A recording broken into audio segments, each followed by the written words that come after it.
السلام علیکم 7 RY میں یاسمین خان اور آج ہے 18 جولائی 2026۔ تو ناظرین اسپیشل نیوز میں آپ کو جو کہ امریکہ سے ایک فیملی پاکستان گئی ہے آفٹر 16 ایئرس، تو وہ پاکستان میں جانے کے بعد ان کو کس طرح ان کی جان لی گئی ہے اس کا تو ابھی میں کچھ نہیں آپ کو بتا سکتی، لیکن ان کے بارے میں تھوڑی سی ڈیٹیل جو ہے وہ میں بتاؤں گی کہ یہ فیملی ویلنشیا وہاں پر کوئی ایریا ہے ناظرین، وہاں کے گھر انہوں نے کوئی کرائے پہ لیا ہے اور 4 پرسنس کی وہاں سے لاشیں برآمد ہوئی ہیں۔ اب یہ امریکن نیشنل ہیں سارے، اور ان کے سربراہ یعنی کہ فیملی ہیڈ جو ہیں وہ ڈوکر ناصر صاحب ہے اور بیوی کا نام علینا ہے، اور انہوں نے یہ گھر 1 جولائی کو وہاں پر لاہور میں ویلنشیا ایریا میں کوئی کرائے پہ لیا، اور ان کو جان سے مارا گیا ہے۔ یہ مارا گیا ہے یا مرے ہیں یا کس طرح ان کی ڈیتھ ہوئی ہے اس کا بھی آپ کچھ نہیں کہہ سکتے، لیکن یہ عصر اور مغرب کے درمیان میں یہ واقعہ ہوا ہے۔ آپ کو میں اس سلسلے میں کلپ سنا رہی ہوں جو کہ آپ کو اس کی ڈیٹیل اس سے کچھ پتہ چلے گی۔ سے پوش ایریا میں ایک ایسا سانحہ ہو جانا۔ سر سب سے پہلے تو مجھے بتائیے گا کہ اب تک کی پولیس کی جو انیشلی رپورٹ ہے اس کے مطابق کیا کہنا ہے پولیس کا، وقوع ہوا کیا ہے یہ؟ دیکھیں یہ پوش علاقہ ہے، نو ڈاؤٹ کالا پولیس اسٹیشن کی جورسڈکشن ہے، ویلنشیا ٹاؤن ہے، اور یہ اس گھر کے اندر جو بالکل ہمارے پیچھے اس گھر کے اندر 4 افراد زندگی کی بازی ہار گئے، اور پتہ چلا کہ زہر خوانی کی وجہ سے انہیں زہر دیا گیا تھا۔ ایک خاتون جس کے 3 بچے ہیں، وہ خاتون چیختی ہوئی گھر سے باہر آ رہی تھی، اور یہ سامنے بالکل دکان ہے، ایک بازار ہے، چھوٹا سا مارکیٹ ہے، تو اس دکاندار نے اس کی چیخو پکار سنی، تو پاس ہی یہاں پر گارڈز بھی تھے، تو اس نے پھر اپنے لڑکے اندر بھیجے۔ وہ اندر جا کے لڑکوں نے دیکھا کہ 3 بچے وہاں پر گرے ہوئے تھے، اور خاتون جو تھی چیخ رہی تھی کہ بچاؤ انہیں بچاؤ، اور کوشش کریں کہ بچے اس کے بچ جائیں، اس طرح کے وہ جملے وہاں پر بابا سے بلند، مطلب خاتون کہہ رہی تھی کہ میرے بچوں کو بچا لو، بچوں کو بچا لو۔ اچھا، تو اتنی دیر میں اس کے منہ سے بھی بقول ان کے جھاگ نکلنا شروع ہو گئی، اس کی بھی حالت غیر ہو رہی تھی۔ تو پھر اس خاتون کو گارڈز کی مدد سے، یہ پاس ہی ایک کلینک ہے وہاں پر شفٹ کیا گیا، اور جیسے اس کو وہاں پر لے کے گئے تو وہ اس حد تک اس کی حالت غیر ہو گئی تھی کہ وہ بھی جاں بحق ہو گئی، وہاں پہ کلینک میں جا کے دم توڑ گئی۔ مین وائل یہاں پر اس گھر کا سربراہ جس کا نام ناصر ڈوگا ہے، وہ یہاں پر پہنچتا ہے، وہ پہنچ کر پولیس کو کال کرتا ہے اگین کہ اس کے 3 بچوں کو کسی نے زہر دے دیا۔ پولیس کو یہ دکاندار بھی اطلاع کر چکے ہوتے ہیں، اچھا، وہ شخص جو اس گھر کا سربراہ ہے اس نے بھی کال کی۔ پولیس جب یہاں پر آتی ہے تو پولیس یہاں پر آنے کے بعد ریسکیو کو کال کرتی ہے، کیونکہ پولیس اس بات کی ویریفیکیشن چاہتی ہے کہ بچے انکانشیس ہیں یا پھر پلس لیس ہیں۔ تو ریسکیو ٹیمز یہاں پر آ کے اس بات کی تصدیق کرتی ہے کہ یہ تینوں بچے جو اندر موجود ہیں، جن میں سے ایک کی عمر 16 سال ہے، ایک کی عمر 11 سال ہے، اور ایک کی عمر 9 سال ہے۔ اچھا، ان میں بیٹے کتنے اور بیٹی؟ 2 بیٹے ایک بیٹی ہے، اور ان تینوں کو وہ ان کی ڈیتھ ڈکلیئر کر دیتے ہیں ریسکیو ٹیمز۔ اس کے بعد پولیس انٹروگیشن شروع کرتی ہے، پتہ چلتا ہے کہ اس کلینک کے اندر وہ خاتون کی بھی ڈیتھ ہو چکی ہے، پولیس کی ٹیمز وہاں پہ بھی جاتی ہیں، اور پتہ چلتا ہے کہ جی یہ فیملی اندر کھانا کھا رہی تھی، جبکہ گھر کا جو سربراہ ہے وہ باہر گروسری کرنے گیا ہوا تھا۔ کھانے میں چاول تھے، چنے تھے اور میٹھے چاول تھے، اور آدھا کھانا کھا چکے ہیں، آدھا کھانا بھی وہاں پر موجود تھا۔ جیسے ہی وہ کھانا کھا رہی تھی فیملی، جس میں خاتون اور اس کے 3 بچے تھے، تو اس دوران ان کی حالت خراب ہوئی، بچوں نے باہر بالکنی میں جا کے وامٹنگ شروع کر دی، خاتون کی بھی حالت خراب ہونا شروع ہوئی، تو اس نے جب دیکھا کہ تینوں بچے گر گئے تو اس دوران پھر خاتون گھر سے باہر بھاگی ہے، اور یہ باہر کار پورچ کے اندر آ کے اس نے چیخنا چلانا شروع کیا، جس کے بعد لوگ جمع ہوئے۔ پولیس نے جو گھر کا سربراہ ہے اس سے پوچھا کہ ساری فیملی جب کھانا کھا رہی تھی تو آپ کہاں تھے، تو اس نے کہا میں گروسری کرنے گیا تھا۔ تو پہلی تو یہ ایک یہ دوپہر میں یہ سب کچھ ہوا ہے، مغرب کے ٹائم ہوا ہے، ٹھیک ہے۔ یہ عصر سے مغرب کے درمیان کا یہ واقعہ ہے، اور اس کے بعد پھر جب پولیس نے اس سے مزید چیزیں انٹروگیٹ کی تو اس نے 3 ڈفرینٹ قسم کے بیان دیے، جو کہ پولیس کا بھی یہی کہنا ہے کہ ابھی آگے شیئر کرنا میڈیا سے یا کسی بھی جگہ پر شیئر کرنا قبل اس وقت ہوگا، تفتیش متاثر ہو سکتی ہے۔ وہ ان تینوں بیانات میں تضاد تھا، پولیس کی 3 ڈفرینٹ انویسٹیگیشن ٹیمز آئی تھیں، ان ٹیمز نے علیحدہ علیحدہ اس شخص سے ناصر سے بیان قلم بند کیے، وہ تینوں میں تضاد تھا۔ تو جب ان تینوں انویسٹیگیشن ٹیمز کے سربراہ نے آپس میں بات کی کہ یہ بیان ہمیں دے رہا ہے، فلاں بیان آپ کو دے رہا ہے، تو اس پر انہوں نے اس شخص کو حراست میں لے لیا، اس کا موبائل فون، اس خاتون کا موبائل فون، یہ تمام پولیس کی کسٹڈی میں۔ پولیس نے جو اندر کھانا موجود تھا وہ بھی اس کے سیمپلز کلیکٹ کرنے کے بعد PFS سے بھجوا دیے، اور یہ بھی تعین کیا جا رہا ہے کہ زہر کس نوعیت کا تھا جس کی وجہ سے 4 افراد जहाँ बाक हुए और वो जहर मिलाने की क्या वजूहत हो सकती हैं। 80% शुबा यही है कि इसी शख्स ने अपनी बीवी अपने बच्चों को जहर दिया और वो एक प्लानिंग के तहत दिया, खाने में मिलाया और उसका यही प्लान था कि वो बाद में फूड पॉइजनिंग का एक ड्रामा रचाएगा, जिसके बाद मामला खत्म हो जाएगा, किसी को पता नहीं चलेगा। लेकिन उस खातून का चीखना चिल्लाना, पुलिस का यहाँ पर आना और ये सारी चीज़ों को इन्वेस्टिगेट करना, और नॉर्मल सी बात है, मतलब ये बल्कि नेचुरल सी बात है कि 3 बच्चे और एक खातून अगर जान से जाते हैं तो हाई प्रोफाइल केस होता है। इसमें एक और बड़ी इंपॉर्टेंट बात ये है कि ये पांचों के पांचों अमेरिकन नेशनल हैं। ये 1 जुलाई को पाकिस्तान आए थे, 15 से 16 दिन पहले उन्होंने ये घर रेंट पे लिया था और यहाँ पर ये रह रहे थे। इनका ताल्लुक सियालकोट से, बसरूर के ही रहने वाले हैं ये नासिर डोगर, और जो खातून है वो लाहौर की ही रहने वाली है, जो जाबाक हो चुकी है, जो जिसके बच्चे भी जाबाक हैं। तो अभी पुलिस इन तमाम पहलुओं पर तहकीकात कर रही है कि आया क्या वजूहत हो सकती हैं।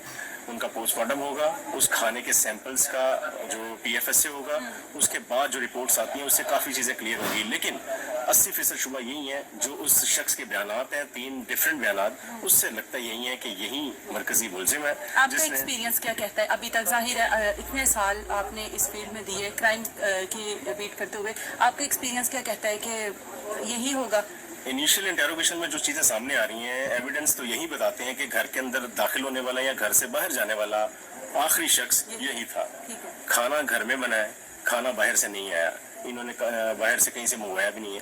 तो यही शुबा है कि घर के अंदर ये पूरी प्लानिंग के साथ जहर जो है वो खाने में मिलाया गया और PFSC की टीम को एक वहाँ से कैप्सूल भी मिला है। अब वो empty है या भरा हुआ है ये भी उन्होंने नहीं बताया, लेकिन शुबा यही है कि उसी कैप्सूल के अंदर से जो जहर था वो खाने में मिलाया गया था। के लोग क्या कहते हैं कि इनके 15-20 दिनों में भी पता लग जाता है कि फैमिली कैसी है, बाहर आना जाना, आपस में बातचीत, ये इस घर से इससे पहले कभी किसी लड़ाई झगड़े की आवाज़ आई हो? देखें, ये बड़ी इंटरेस्टिंग बात है कि आसपास के लोग जो है, वैसे ये पूछ इलाका है, यहाँ पर लोग जो है सालों गुजर जाने के बाद भी इनको नहीं पता लगता कि साथ वाला कौन है। तो अभी तो इनको 15-16 दिन हुए थे, तो 15-16 दिन में तो इनका हमसायों से इंटरेक्शन भी नहीं हुआ।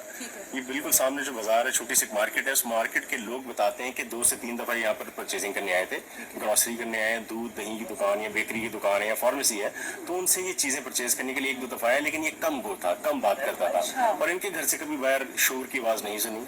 पहले कभी लड़ाई झगड़ा हुआ हो ऐसा कहीं रिपोर्ट नहीं हुआ। आसपास के लोग भी बताते हैं कि ऐसा कुछ नहीं था, लेकिन चूंकि ये एक ऑर्गेनाइज्ड क्राइम है, आप इसको मतलब उसकी चीज़ों को समझें कि ये खाने के अंदर जहर मिलाना, वो भी घर के खाने के अंदर जहर मिलाना, फिर ये कड़ी मिलना कि उस वक्त जब सारी फैमिली इकट्ठे खाना खाती है, ये ग्रॉसरी करने चला गया, फिर वापस आके पुलिस को बयान ये देना कि मतलब 2-3 इसने डिफरेंट बयान दिए हैं, तो वो बयान इसने क्यों दिए हैं, वो गैर दानिस्ता तौर पे हैं या फिर चूँकि प्रोफेशनल क्रिमिनल नहीं है, उसको अंदाज़ा नहीं था कि वो बयानात बदल रहा है तो वो उसके लिए मसला बनेगा। तो बज़ाहिर तो 80% यही चांसेस हैं कि इसी शख्स ने अपनी फैमिली को जहर दे के ख़त्म मतलब उनकी जान ली है और ख़ुद मासूम बनने का ड्रामा रचा रहा है। अभी इस घर में जो इस वक्त जो फैमिली आई है, वो लड़की जो खातून है उनकी फैमिली है? डेफिनेटली जो बच्चों का ननियाल था वो लाहौर का ही है। ठीक है, वो यहाँ पर आ चुके हैं। वो घर के अंदर मौजूद है और बहुत सी चीज़ें हैं जो उनसे इंटरलिंक थी, क्योंकि वो पहले आते जाते रहे होंगे। जो नासिर डोगर है जिसकी फैमिली पसरूर की रहने वाली है, वो भी यहाँ पर पहुंचे हैं, लेकिन वो इस वक्त घर पे नहीं है। पुलिस ने उनको इंटरोगेशन सेंटर बुलाया, वहाँ पर उनका बयान भी रिकॉर्ड किया जाएगा। और चूंकि इसके अंदर सबसे एक अहम चीज़ है, दोनों मियाँ बीवी का मोबाइल फ़ोन पुलिस की कस्टडी में, उससे काफ़ी एविडेंस मिलने की उम्मीद है।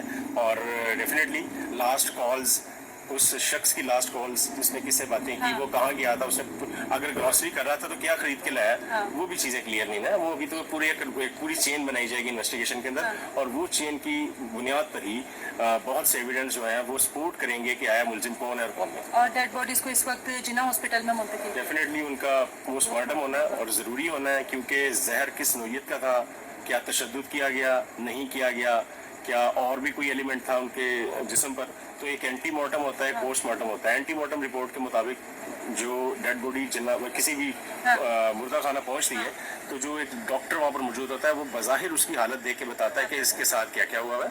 मतलब इसके चेहरे पर स्कार हैं, जिस्म पर कट का निशान है, तो अभी तक उनके जिस्म पर किसी किस्म का कोई तशद्दुद के निशान नहीं मिले। ये एंटीमार्टम रिपोर्ट बता रही है। अब पोस्टमार्टम रिपोर्ट में क्या आता है, ये मेडिकल होने के बाद ही पता चलेगा। पुलिस अपनी इन्वेस्टिगेशन के बाद जो बताएगी, जाहिर सी बात है पुलिस अपनी इन्वेस्टिगेशन करेगी बयानात की रोशनी में। मेडिकली की पीएफएसए की रिपोर्ट आएगी और जो पोस्टमार्टम की रिपोर्ट है वो मॉर्चरी से आएगी। तो ये 3 डिफरेंट किस्म के एविडेंसेस हैं, इनको कंबाइन करने के बाद पुलिस किसी हतमी नताइज पे पहुंचेगी। Thank you. हमारे साथ सीनियर और नाज़रीन, आपने ये क्लिप से ना आपको इससे कुछ डिटेल पता चली। फिर उसके बाद आप ये देखें कि ये 16 इयर्स के बाद ही कहा जा रहा है कि ये पाकिस्तान आए हैं और ये वाकया पेश आया। ये दूसरा भी क्लिप आप सुनिए।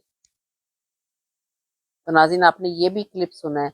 अब ये सब लोग जो थे ये अमेरिकन नेशनल है। अब डेफिनेटली जितने भी बाहर से लोग आ रहे हैं और पाकिस्तान में इस तरह के हादसा हो रहे हैं। अभी आपको पता ही है कि इसहाक डार के नवासे ने भी, रजा डार ने वेनेजुएला और नीदरलैंड की लड़कियों को बुलवा कर क्या उनके साथ हरकत की। वहां पर भी पाकिस्तान की सख्त बदनामी हो रही है। और अभी अमेरिका से ये फैमिली गई है, तो जाहिर है जब पाकिस्तान में इनके साथ ये वाकया पेश आया है तो पाकिस्तानियों ने ही किसी ने कुछ किया होगा नाज़रीन। तो पाकिस्तान का नाम किस कदर बदनाम हो रहा है और ये कंट्री जो है वो पूरी दुनिया में बदनाम हो रही है कि वहाँ पर तो ना जो कि वहाँ के बसने वाले लोग हैं, जो कि वहाँ के नेशनल हैं नाज़रीन, ना उनकी लाइफ सेफ है और ना वहाँ पर जो कि मिलने जाते हैं अपने कंट्री में, होम कंट्री में, तो नाज़रीन ना उनकी लाइफ सेफ है। तो ये पाकिस्तान की बहुत ज़्यादा बदनामी है। उसकी रीज़न आप ये देखिए कि पाकिस्तान में इस वक्त कोई बेसिकली सही कानून नहीं है, फेक हुकूमत बैठी हुई है, बिठाई गई है नाज़रीन। और सच तो ये है कि वहाँ पर पाकिस्तान पर फौजियों और इस्टेब्लिशमेंट का कब्जा है नाज़रीन, और होना नहीं चाहिए। और कम अज़ कम वहाँ पर जो है वो कोई कानून और उसकी इम्प्लीमेंटेशन होनी चाहिए कि आप देखें कि हर हफ्ते आप लोगों को अब नज़र आ रही है कि जो भी बाहर से फैमिली जा रही हैं उनके साथ क्या कुछ हो रहा है पाकिस्तान में।